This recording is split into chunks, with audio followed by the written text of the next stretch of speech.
state regime media known as Fox is in a absolute panic right now as Donald Trump's cover-up of the Epstein files has blown up in his face. Fox can barely know how to react, especially given that the owner of its parent company, Rupert Murdoch, is now being sued by Donald Trump for the incredible reporting by the Wall Street Journal, including the latest report by the Wall Street Journal yesterday that Donald Trump's name appeared numerous times in the Epstein files in the Department of Justice and FBI's custody and control, and that Donald Trump was warned. Back in May, he was informed in a briefing that his name appeared numerous times. That's when Donald Trump said, all right, we're going to have to call this a hoax, and we're going to have to blame it on Obama and Clinton and Comey and Biden and whoever. So let me show you what Fox is doing right now. You have Laura Ingraham saying the real scandal here is Obama framing Donald Trump about his connections with Russia in 2016. But be careful, everybody. Obama may say that Trump and his supporters are trying to deflect from Epstein with a conspiracy about Obama, but we should focus on Obama, and Obama did something to Trump in 2016 about Russia, Russia, Russia. Watch Laura Ingraham. It's so pathetic. Here, play this clip. Leaving many Americans in the 2020 election cycle to believe that Putin essentially put Trump in office. If you're voting to re-elect Trump, you were voting for Putin. And that, basically Trump is just a Russian stooge. And Obama will, of course, dispute all of this. He's going to say he was just trying to get at the truth and that Trump and his supporters are trying to deflect from Epstein with a new conspiracy.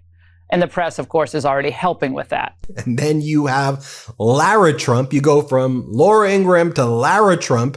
And Lara Trump on Fox last night goes, and look, this has been so damaging to Donald Trump that people have made these connections between him and Russia. In 2016, that's the scandal. It's in textbooks now. It's in textbooks. Here, play this clip. You have textbooks around the United States of America right now, Sean, in schools that say the reason Donald Trump won in 2016 was due to Russia collusion, due to the help and the aid of Russia. 69% of Democrats right now still believe that Donald Trump won in 2016 because of Russia. And can I just remind you that there was a bipartisan Senate report whose chair was Marco Rubio, the current Secretary of State, that said Russia did indeed try to meddle with the election of 2016. Like, what are we even talking about? You're doing the Russia, Russia, Russia thing. Do you realize how desperate and pathetic it looks? And by the way, we knew that Donald Trump's involved with Russia. We know today. We hear what he says in public about Russia and how he treats Putin. Oh, you want 50 more days before we issue secondary sanctions after me saying 2 weeks? Whatever you want, Vlad. Then you have Vladimir Putin posting like nudes of Melania and just like mocking Donald Trump and making statements. This is what Putin said publicly, which Donald Trump never refuted. Putin's like, Donald and I are going to work on cultural exchanges in movies and music between Russia and the United States to bring our cultural values closer together. And Donald Trump doesn't deny that that's what was actually spoken about anyway. Then you have Ted Cruz on Fox, and he's like, look, I want everybody to know that FDR famously said December 7th is a date that will live in infamy. Pearl Harbor. The real date that will live in infamy is December 9th. It will live in infamy because our government came under siege from Obama and people who said, Russia, Russia, Russia, Russia. Here, play this clip. And I'll tell you, this December 9th meeting, FDR famously said December 7th is a date that will live in infamy. Well, December 9th should be a day that will live in infamy because this is a moment when senior members of our government decided to lie to the American people and to sabotage President Donald Trump, who'd just been elected by the American people. What? My gosh. So then they have Tulsi Gabbard, the director of national intelligence. And remember, Gabbard was despised by Donald Trump recently because she was saying that Iran did not have nuclear capabilities, which contradicted the lies that Donald Trump wanted to get out there so Trump could strike Iran, which, by the way, Trump pretty much failed to knock out the nuclear capabilities. So now Tulsi Gabbard's trying to get back on the inside, and she's like, we at the director of national intelligence, we've all discovered that Obama and Hillary Clinton were involved in a massive scheme against Donald Trump in 2015. What are they even talking about? In 2016. And why are these reporters trying to distract from the real scandal? It's Obama we're trying to go after. Here, play this clip. That's really what this is all about, and why it does such a disservice. I was standing there in the White House press briefing room and hearing some of these crazy questions being asked by members of the media who are trying to distract and deflect away from the historic expose that we have brought forward, that once again puts into question the American people's ability to trust the integrity of our democratic republic. And the reason why that is, and it's similar to the deep state actors who have been trying to stop us from releasing this, is that we have members of the media who were complicit in this from the very beginning, who were leaked early copies of this, or at least lines from this January 2017 Obama manufactured intelligence assessment. They printed what they were fed. People like Ellen Nakashima from the Washington Post, who, by the way, went on to win a Pulitzer Prize because for years she was so good at lying and not telling the truth to the American people that they gave her an award for it. These people are still here. Ellen Nakashima is still harassing people who work within the intelligence community, who are calling up and reporting her, using burner phones to try to ask them harassing questions. There are a lot of deep state actors still here within Washington. And I mean, I would compare this to like, oh, this is Orwellian. This is like 1984. This is worse. I don't even know how what I'm sharing with you is real life, because it's stranger and more dangerous than 1984. Does listening to the craziness of the world just make you want to cuddle up on the couch with your cat? Well, me too. This podcast is sponsored by Smalls. If you're a listener of this show, you know that my cat cannot live without Smalls. To get 60% off your first order plus free shipping, head to smalls.com and use our promo code Meidas for a limited time only. Smalls cat food is protein-packed recipes made with preservative-free ingredients that you'd find in your fridge, and it's delivered right to your door. That's why Cats.com named Smalls their best overall cat food. My cat Chubbs eats Smalls every day. His favorite flavor is the chicken and turkey. My cat prefers Smalls way more than their previous cat food. Now, I legitimately did a taste test. I put two bowls side by side, and they immediately went to Smalls. Since making the switch to Smalls, my cat has had fewer hairballs, more balanced energy, a healthier weight, a softer and shinier fur coat, and a less stinky litter box. Still not a believer in Smalls? Forbes ranked Smalls the best overall cat food, while BuzzFeed said my cats went completely ballistic for this stuff. Smalls is possibly one of my favorite sponsors because my cat Chubbs is frankly obsessed. I use Smalls as a topper to transition Chubbs to Smalls, and the transition just went perfectly. My cat's breath is much better, and their fur coat is much softer ever since I switched to Smalls.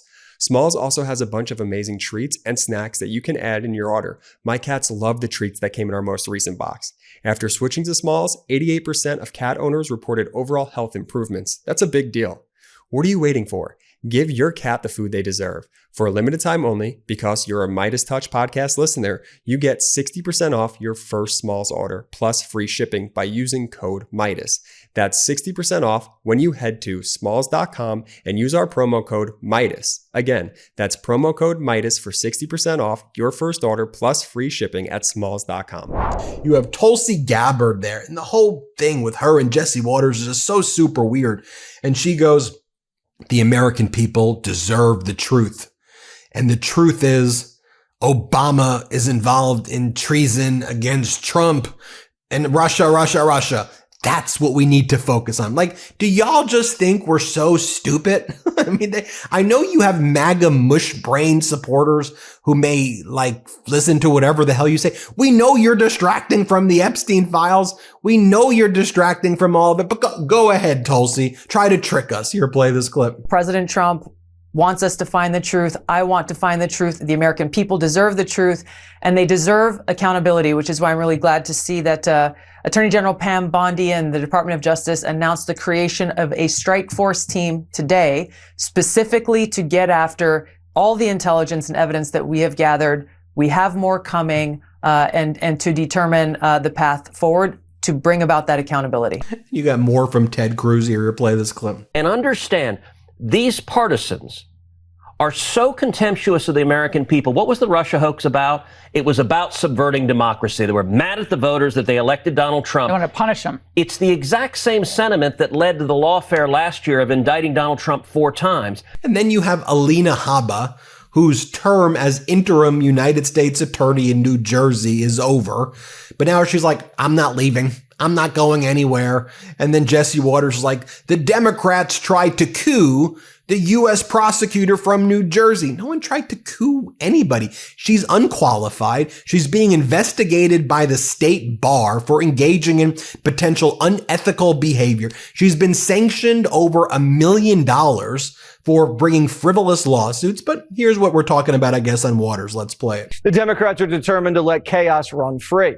Yesterday, they tried to coup the U.S. prosecutor from New Jersey, Alina Habba, who's been going after these thugs. Alina says she's not going anywhere. And here Alina Habba's like, I'm just going to continue doing my job even though my term's expired. I'm not a coward. Here, play this clip. Look, I have to tell you something, Jesse. I think anybody that's known me in this public sphere for the last 4 years knows I'm not a coward to a fight. So I have obviously been doing my job. I do my job irrespective of who you are, what your politics are. That's what I said when I swore on my oath in that Oval Office in the picture you just showed. So I'll continue to do so. These are like actual sociopaths here. And then Jesse Waters is like, are they trying to take you out because you indicted a Democrat? Sounds like it. Sounds like it. What in the cosplay fascism is this? Play this clip. So are they trying to take you out because you indicted a Democrat for assaulting an ICE officer? It sure sounds like it, Jesse, doesn't it? I mean, would it be the first time that anybody's been attacked for doing their job and doing it well? By the way, do you notice that Fox is basically not, how strange is this? Fox is not talking at all about the biggest story right now, Trump's cover-up of Epstein. They're not talking about it. The Wall Street Journal, which is also owned by Murdoch, though, is skewering Donald Trump. They did the incredible report on the 50th birthday card from Donald Trump to Epstein, where Trump's alleged to have said, enigmas never age. May our secrets always stay secret, when Epstein was involved in like sex trafficking. And then you have Fox, like Fox News, and I put news in quotes, pushing all of this like bizarro stuff about Obama and like 2016 Russia. Like, what are you even talking about? Then they bring on Treasury Secretary Scott Bessent, who met with the chairman of the Federal Reserve, Jerome Powell. And here Bessent is like, Bessent's like, I told him, Jerome, there's no inflation. There's nothing wrong, right? I told him. What we know there's inflation. Prices are through the roof right now. Americans, like 70% of Americans disapprove of Donald Trump's handling of inflation. We know it's real. But anyway, go ahead, play the clip. So what do you talk about? I know you see him once a week. Do you see him for breakfast, Powell? Yeah, and we talk about exactly this. You're not seeing inflation. When are you gonna say, Uncle? When will we know? And we talk about the overall economy. What we're seeing. We talk about the international economy. Well, what's his personality like? I think a lot of people don't really know. Is he pleasant? Does he seem angry or upset or annoyed? I mean, he's pleasant. He's dutiful. He's been doing this a long time. It was Trump's pick. He was. But again, that's the problem with a lot of these jobs. It could happen at Treasury. I don't think it's happened to me, but a lot of DC jobs, the building takes over the person. And then you have David Sachs, this purported billionaire who's Trump's crypto czar, who talked about Donald Trump's speech yesterday, where Trump looks so sickly and weak and scared and defeated, right? Trump looks like a cornered rat right now. And Sachs is like, oh, I thought Donald Trump's speech was the most important speech I've ever heard. It was like the most important speech since JFK declared we have to go to the moon. Here, play this clip. Well, Sean, I thought this was perhaps the most important technology speech by an American president since JFK declared that we had to go to the moon. In a similar way, President Trump declared that we had to win the AI race. I think that's a really important point here. And I think you can argue that the AI race is more important than the space race. It's going to reshape the global economy and determine who the superpowers of the 21st century are. If we continue to lead in AI, America will be the most powerful country in the world. But if we don't, we could fall behind our global competitors.